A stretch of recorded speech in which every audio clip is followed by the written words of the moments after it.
నాన్నగారు, ఉమ్, నేను intermediate pass అయితే బండి కొనిస్తానన్నారు కదా, దాని గురించి అడుగుదాం. ఉమ్, అవును, తెలుసు. నేనే కదా చెప్పాను, కంగారు పడతావే. మీరు ఎప్పుడు అలాగే అంటున్నారు.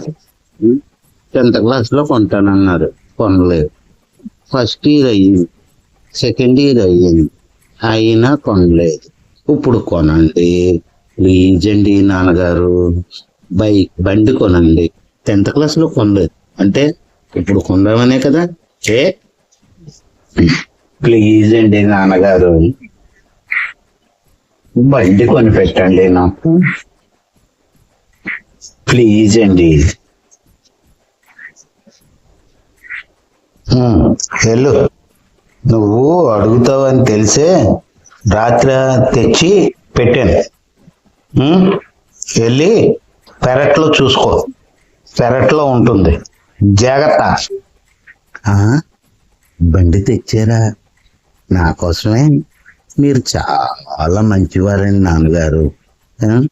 మీరు అర్థం చేసుకోలేకపోతున్నాను అంతే. ఒక్కసారి మీ పెరట్లో ఉండండి, పెరట్లోని ఒక్కసారి వెళ్ళి చూసి వస్తానండి. ఇదిగో, చేతికి వచ్చిందని ఇష్టం వచ్చినట్టు వాడుకో, చాలా జాగ్రత్తగా ఒబ్బిడిగా వాడుకో. జాగ్రత్త.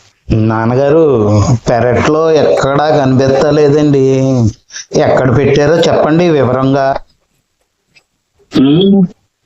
కనిపిస్తలేదా? గోడవారం ఉంటుంది చూడు.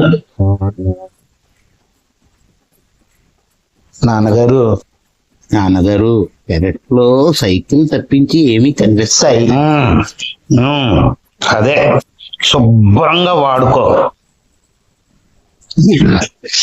సైకిల్ అండి, సైకిల్ అని తక్కువ అంచనా వేయకు. దానికి గొప్ప చరిత్ర ఉంది, నీకు తెలుసా? అన్న నందమూరి తారక రామారావు గారు సైకిల్ గుర్తు మీద 8 నెలల్లో ఆంధ్రప్రదేశ్ ని గదగదగదలాడించి ముఖ్యమంత్రి అయ్యాడు. అలాంటి సైకిల్ ని సైకిలా అని అడుగుతావా? సైకిలే, దాని చరిత్ర ఎవరికీ లేదు. అది కాకపోయినా మొన్న 4 రోజులు పెట్రోల్కి యాతన పడ్డారు, గుర్తుందా? అలాంటప్పుడు ఈ సైకిల్కి ఏం అవసరం లేదు. ఆరోగ్యానికి ఆరోగ్యం, ఆదాయానికి ఆదాయం మిగులుతుంది.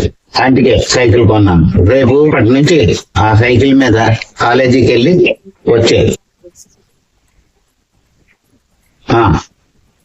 అదే నీకు నేను ఇచ్చే గిఫ్ట్.